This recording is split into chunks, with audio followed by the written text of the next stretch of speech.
Buenos días, mi nombre es Jimena Jurado y con mi compañera Victoria Maciero, en esta oportunidad vamos a hablar de la sistematización de la médula espinal. Para ello, les recomendamos que previamente tengan estudiados los temas correspondientes a este TP para que puedan integrar y comprender de una mejor manera el tema que vamos a abordar.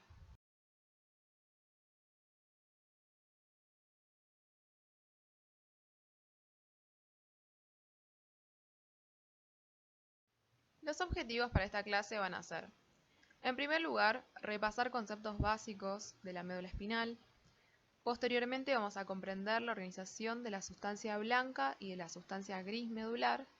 Y en última instancia vamos a analizar cortes medulares a diferentes niveles para establecer las diferencias existentes en cuanto a sustancia blanca y sustancia gris entre los diferentes segmentos medulares.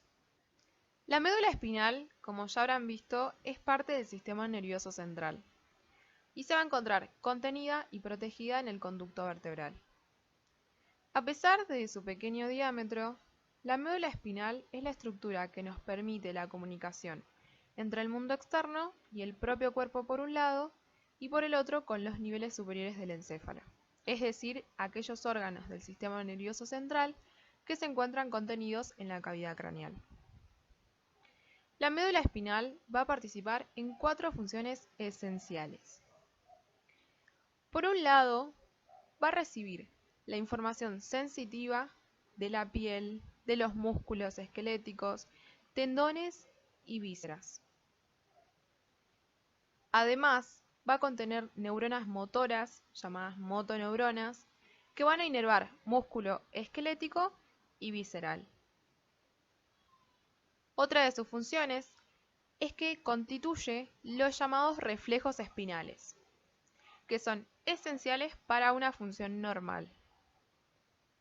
Y además contiene fibras descendentes procedentes de niveles superiores, como por ejemplo el cerebro, el cerebelo, que influyen en la actividad de las neuronas que se encuentran en la médula espinal. ¿A qué nos referimos con sistematización de la médula espinal? Bueno, sistematización es la organización anatómica de los axones, que ya deben saber que forman la sustancia blanca, y de los somas neuronales, que conforman la sustancia gris, dentro del sistema nervioso central. O sea, cómo se organizan somas y axones, ya que estos se organizan de diferente manera entre los diferentes órganos del sistema nervioso central. Y en este caso, entonces, vamos a ver cómo se da esta organización en la médula espinal. En esta imagen vemos un corte transversal de la médula, en donde marcamos lo que corresponde a dorsal y ventral. Entonces, la médula espinal va a estar compuesta básicamente por un área central, que marcamos, en forma de mariposa, con somas neuronales, que es la sustancia gris. Y alrededor de ella, las fibras mielínicas y amielínicas, es decir, los axones de las neuronas, que conforman la sustancia blanca. En simples palabras, podemos decir que la médula está formada por sustancia gris central y sustancia blanca periférica. A continuación vamos a analizar en profundidad tanto a la sustancia gris como a la sustancia blanca medular por separado. La sustancia gris está compuesta principalmente por los somas de las neuronas. Pero, ojo, recuerden que además va a contener también las dendritas de estas neuronas, la parte inicial del axón y terminales axónicas de otras neuronas que hacen sinapsis en la sustancia gris. Pero obviamente predomina principalmente los somas de las neuronas. Macroscópicamente podemos diferenciar en la sustancia gris que está formada por un asta posterior, un asta anterior y la región en donde se unen ambas astas, que se denomina zona intermedia. Además, la sustancia gris de cada hemimédula se une con la opuesta por un puente de sustancia gris denominado comisura gris. Las neuronas dentro de la sustancia gris van a estar organizadas en núcleos y también en base a la histoarquitectura en láminas, denominadas láminas de Rexed. En esta imagen vamos a describir en la hemisección medular de izquierda las láminas de Rexed y en la hemisección medular derecha los núcleos. Primero vamos a describir la organización en láminas. Sepan que esta organización es compleja y de poca utilidad práctica, pero igual la vamos a ver. Como vemos en la parte izquierda de la médula, las láminas se van a extender a lo largo de toda la sustancia gris y en un corte transversal se van a organizar en serie, unas delante de otras, desde el vértice del asta posterior hasta el borde del asta anterior, como observamos que están marcadas en la imagen con los números correspondientes a cada lámina.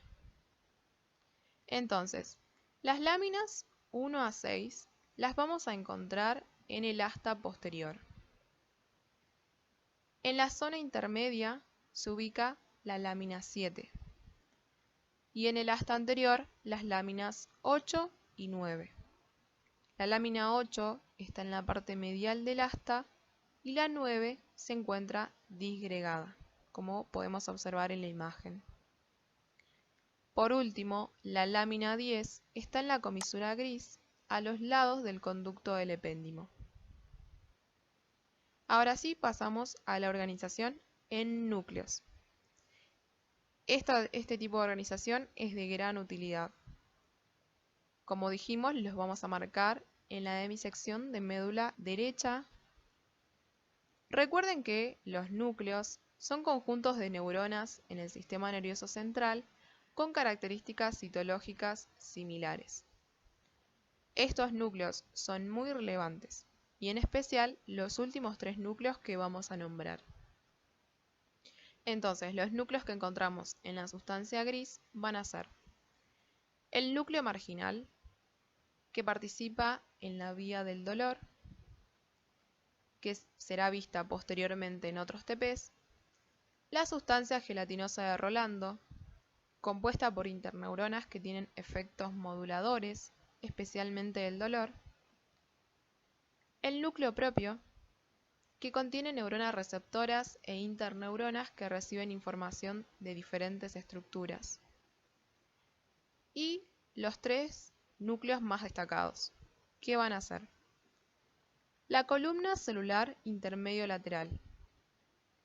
Por su ubicación forma un asta nueva en la médula, denominada asta lateral, pero la misma, junto con el núcleo, solo la vamos a encontrar desde los segmentos medulares T1 a L2, solamente desde T1 a L2, y contiene neuronas simpáticas del sistema nervioso autónomo. El otro núcleo es el núcleo torácico posterior o núcleo dorsal de Clark. Son neuronas que van a recibir información propioceptiva inconsciente y van a enviar su axón al cerebelo. Este núcleo los vamos a encontrar entre los segmentos medulares C7 a L2.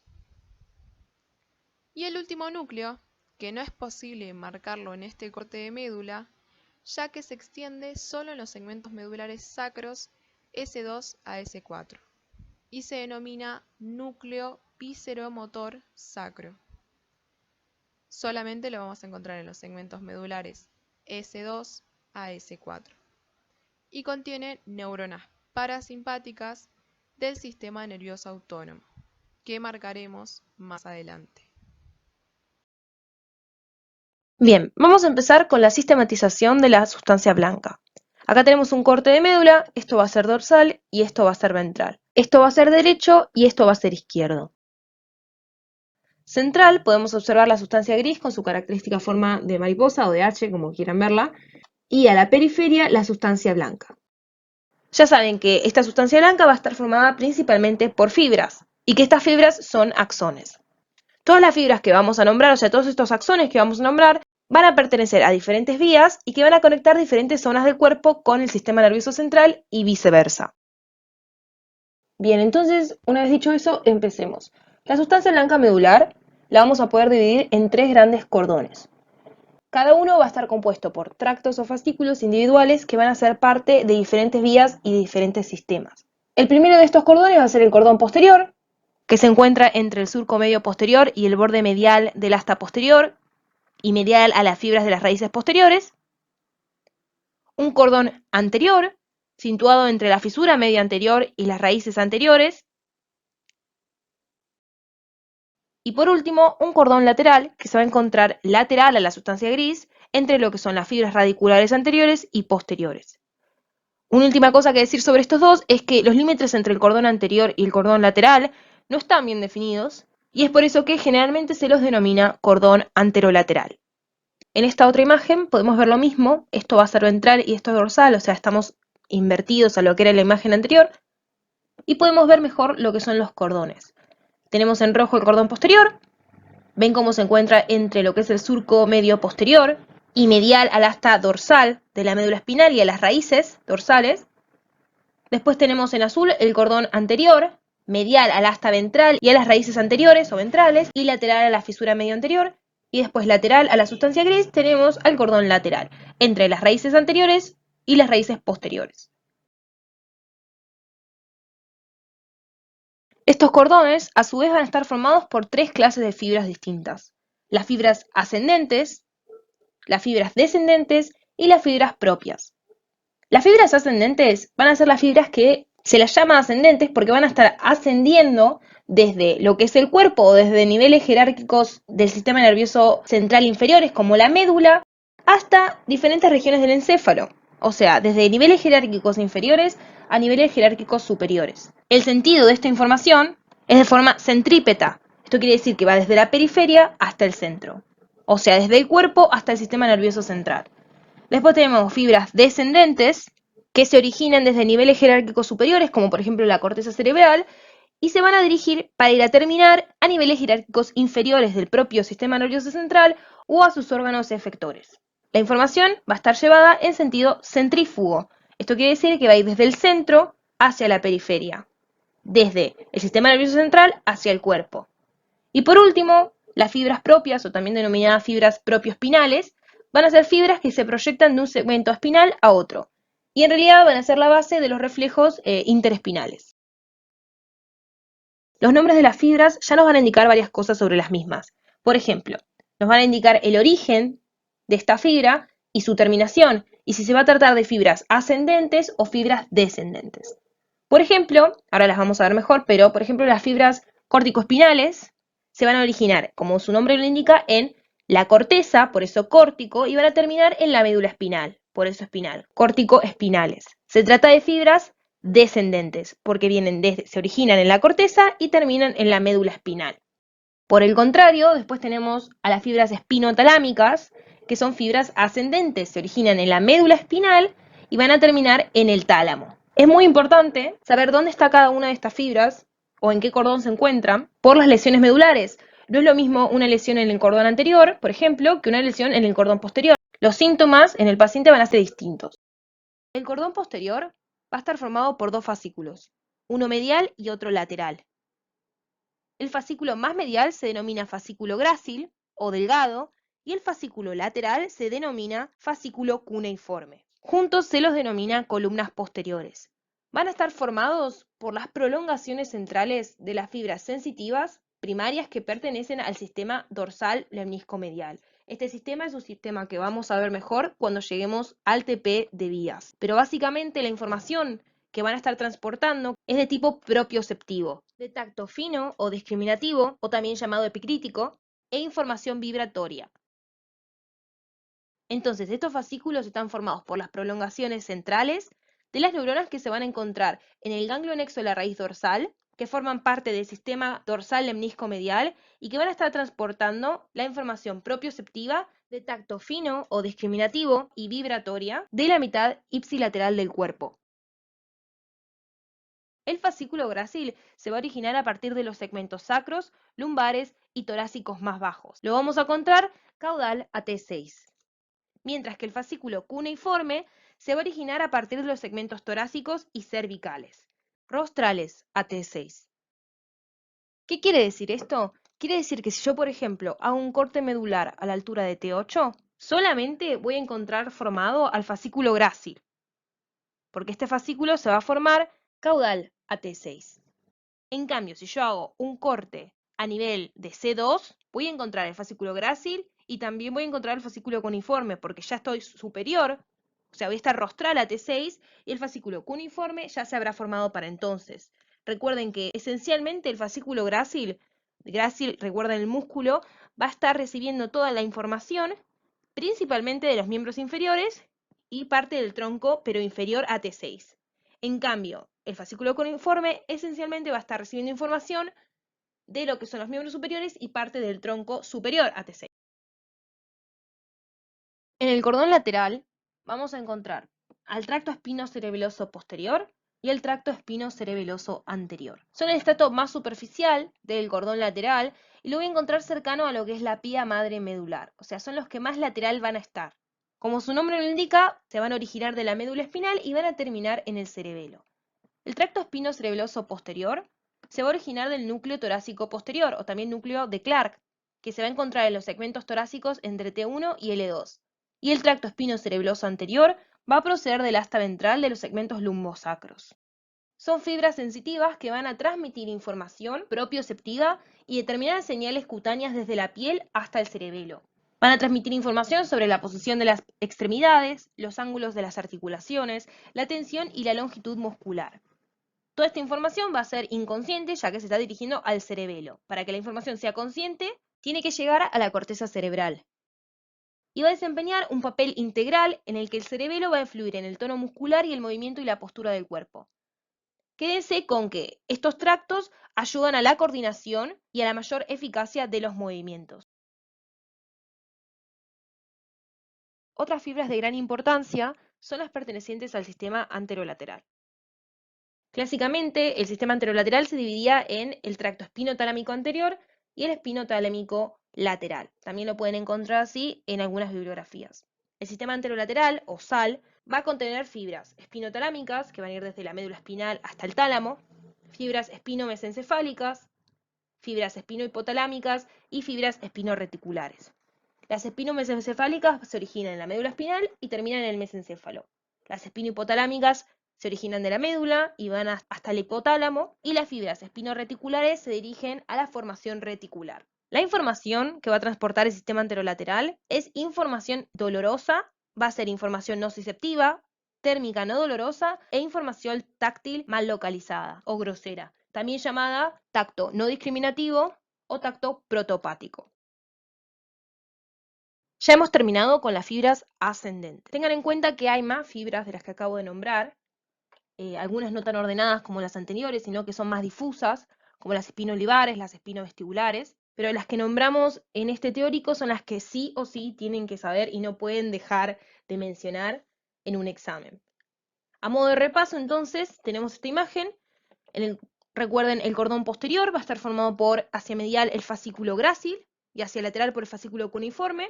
Recuerden que el fascículo cuneiforme va a aparecer recién superior a T6. Después tenemos en el cordón lateral al tracto espinocerebeloso posterior y el tracto espinocerebeloso anterior.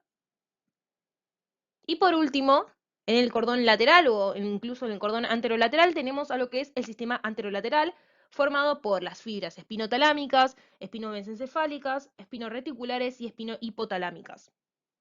Y para ahora sí realmente cerrar fibras ascendentes, les dejo este cuadro que armé, que es bastante integrador y que tiene lo más importante que tienen que saber de cada fibra y de cada cordón. Un consejo sobre este tema es que no se preocupen si ahora están medios perdidos, si sienten que están estudiando todo de memoria y que no entienden demasiado. Es bastante normal. Se van a dar cuenta que neuro es medio así, es medio de construir el conocimiento a medida que van pasando los TPs. Y se van a dar cuenta que a medida que vayan pasando, que vayan viendo más cosas y más TPs de neuros, las cosas van a ir cerrando mejor y van a poder ir integrando un montón de cosas y entendiendo mejor. Lo que generalmente recomendábamos cuando teníamos mesa, cuando era presencial, es que cuando lleguen al TP de vías, vuelvan a esta parte de médula, vuelvan a ver esta parte de sistematización y se van a dar cuenta de lo que ahora están estudiando así de memoria y sin entender demasiado. Cuando vean vías, va a cerrar y van a poder integrar y va a ser mucho mejor. sino lo que pueden hacer también es agarrar una hoja en blanco, dibujar un corte de médula e ir siguiendo con el teórico o volver a escuchar la parte anterior de fibras ascendentes e ir dibujando cada una de las fibras y poner al costado cómo se llaman, en qué cordón están y básicamente qué información llevan. Bien, ya terminamos con lo que son las fibras ascendentes, ahora vamos a pasar a las fibras descendentes. Tengan en cuenta que las estoy dibujando solamente de un lado de la médula, en este caso las veníamos haciendo en el lado izquierdo, por una cuestión de practicidad y para que sea más didáctico. Pero en realidad recuerden que estas fibras van a estar en la parte izquierda de la médula y en la parte derecha de la médula. Ahora todas las fibras descendentes las vamos a dibujar del lado derecho de la médula. Perfecto, entonces vamos a arrancar con dos tractos muy importantes, lo que se denomina el tracto córtico-espinal lateral, que se encuentra en el cordón lateral de la médula, y el tracto córtico-espinal anterior, que se encuentra en el cordón anterior de la médula. Las fibras córtico-espinales se van a originar de las cortezas cerebrales motoras, principalmente contralateral, y van a pertenecer a lo que se denomina el sistema piramidal, que es la gran vía motora voluntaria. Para ser más específicos, el tracto córtico-espinal lateral se origina de las cortezas motoras contralaterales, mientras que el tracto córtico-espinal anterior se origina de las cortezas motoras ipsilaterales. Pero bueno, eso es un tema que se va a entender mucho mejor cuando vean vías motoras. Las fibras de este sistema piramidal van a terminar en las motoneuronas del asta ventral de la médula espinal, aunque algunas también suelen terminar en el asta dorsal, modulando la información sensitiva. La información que transportan estos tractos está principalmente relacionada con el control de los movimientos voluntarios del cuerpo, teniendo especial énfasis en lo que es el control voluntario de las extremidades y de sus movimientos finos. Ahora pasemos a las últimas fibras descendentes que nos quedan. Tenemos a las fibras rubroespinales y observen cómo se encuentran inmediatamente ventrales al tracto córtico-espinal lateral. Se van a originar de lo que es el núcleo rojo del mesencéfalo, por eso se denominan rubroespinales, cruzarán la línea media a este mismo nivel y van a descender por el lado contralateral del que se originaron. Después tenemos a las fibras retículo-espinales mediales, que están en el cordón anterior, y las retículo-espinales laterales, del cordón lateral. Las dos se van a originar de lo que se denomina la formación reticular, con la diferencia en que las mediales van a ser de la formación reticular del puente y las laterales de la formación reticular del bulbo raquídeo. Las siguientes se denominan las fibras vestíbulo-espinales laterales, se van a originar del núcleo vestibular lateral del mismo lado. Y por último tenemos lo que se denomina el fascículo longitudinal medial. En realidad es un conjunto de diferentes fibras, pero vamos a nombrar a las fibras vestíbulo-espinales mediales y a las fibras tectoespinales. Las vestíbulo-espinal medial van a nacer principalmente del núcleo vestibular medial y las tectoespinales de los colículos superiores en el mesencéfalo. Todas estas fibras son parte de lo que se denomina el sistema extrapiramidal. En la diapositiva anterior vimos las fibras piramidales y ahora estamos viendo lo que se denomina el sistema extrapiramidal. La información que llevan también es información motora y va a estar asociada principalmente con el mantenimiento de la postura, el mantenimiento del equilibrio y los movimientos de los ojos y de la orientación de la cabeza. Todas estas fibras van a terminar en lo que son las motoneuronas del asta ventral de la médula. Y por último, ya para finalizar con lo que es la sustancia blanca, nos quedan lo que se denominan las fibras propioespinales o también llamadas fascículo propio. Están dibujadas ahí con estos puntitos rojos. Se van a encontrar en los cordones laterales y anteriores. Van a ser fibras ascendentes y descendentes de la médula y van a conectar entre sí varios segmentos medulares. Sus funciones van a ser principalmente la de participar en los reflejos espinales. Un tracto de mucha importancia es lo que se denomina el tracto dorsolateral o posterolateral. Se va a encontrar en lo que es la zona de entrada de la raíz posterior del nervio espinal, cercano a la superficie de la médula espinal. Entonces, en esta zona de entrada de las raíces posteriores, las fibras ascendentes se van a dividir en dos grupos, uno lateral y otro medial. El lateral comprende estas pequeñas fibras que generalmente son poco mielinizadas o amielínicas directamente, que al entrar se van a dividir en ramas cortas ascendentes y descendentes y van a formar este tracto, el tracto posterolateral. Actúan como una vía rápida de conexión entre los distintos niveles medulares. Por último, les dejo esta imagen, que es una imagen del Heines, en donde se ven pintados en azul las fibras ascendentes y pintadas en rojo las fibras descendentes. Eso que se ven como puntitos pegados a la médula son las fibras propias o propioespinales de la médula. Vamos a arrancar ahora a ver cortes a diferentes niveles medulares para poder ir viendo las características regionales a lo largo de toda la médula espinal. Los dos primeros que vamos a ver son los dos a nivel cervical, uno a nivel de C2 y otro a nivel de C7. Los segmentos cervicales de la médula van a ser mucho más redondeados y ovalados y proporcionalmente mayor que en otros segmentos espinales. Lo que caracteriza a estos segmentos es que va a haber una gran cantidad de sustancia blanca. Y esto se va a dar en que presenta un abundante número de tractos ascendentes y descendentes. Vamos a notar bien marcados lo que son los fascículos grácil y cuneiforme. A nivel de C2, las astas posteriores y anteriores van a ser más pequeñas, lo que hace que la forma medular sea más redondeada que ovalada en la médula cervical superior. Si la comparan con C7, ven que está mucho más ovalada. Después, a nivel de C7, las astas posteriores y anteriores van a ser mucho más grandes que a nivel de C2, lo que refleja la inervación sensitiva y motora de los miembros superiores. Entonces, las principales diferencias entre C2 y C7 y de los segmentos cervicales contra los otros segmentos es que la sustancia blanca en estos segmentos va a estar especialmente marcada. Vamos a encontrar a los dos fascículos grácil y cuneiforme. Y la diferencia entre C2 y C7, o sea, entre los niveles cervicales superiores y niveles cervicales inferiores, es principalmente las astas dorsales y ventrales a nivel de C2 van a ser mucho más pequeñas que las astas a nivel de C7, que van a estar mucho más marcadas debido a la gran inervación sensitiva y motora del miembro superior. La médula espinal hacia los segmentos torácicos tiene forma más redondeada. Como podemos ver en la imagen, las astas anteriores y posteriores de la sustancia gris son pequeñas, y esto se debe a que la inervación sensitiva y motora es menos densa a estos niveles porque no existe musculatura pendicular de extremidades a esta altura, o sea, a niveles torácicos. Esto hace que la sustancia blanca parezca proporcionalmente más grande.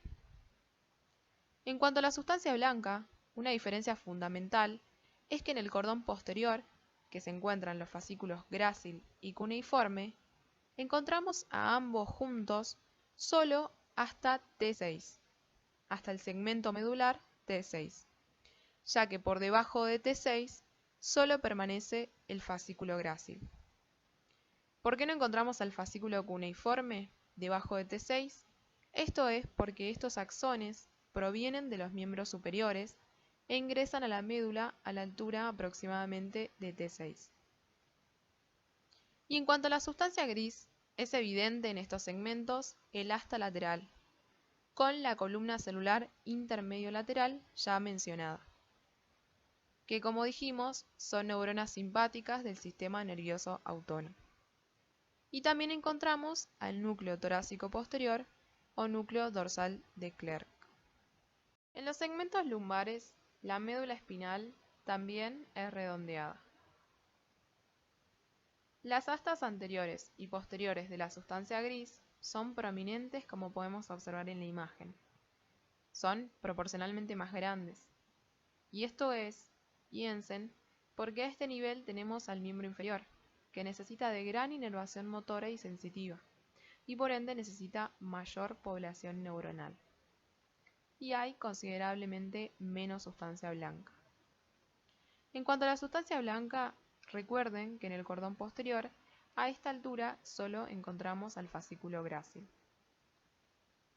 Y en cuanto a la sustancia gris, podemos observar el núcleo dorsal de Clerc, que como dijimos se extiende solo hasta L2. Y por último, ya en los últimos segmentos de la médula espinal, en los segmentos sacros, la médula va a ser redondeada y obviamente más pequeña. Está compuesta principalmente por sustancia gris, como podemos observar en la imagen, y la sustancia blanca forma una capa muy fina. En cuanto a la sustancia gris, y esto es muy importante, a esta altura y solo entre los segmentos medulares S2 a S4 encontramos al núcleo parasimpático o visceromotor sacro, que como ya dijimos contienen neuronas parasimpáticas del sistema nervioso autónomo.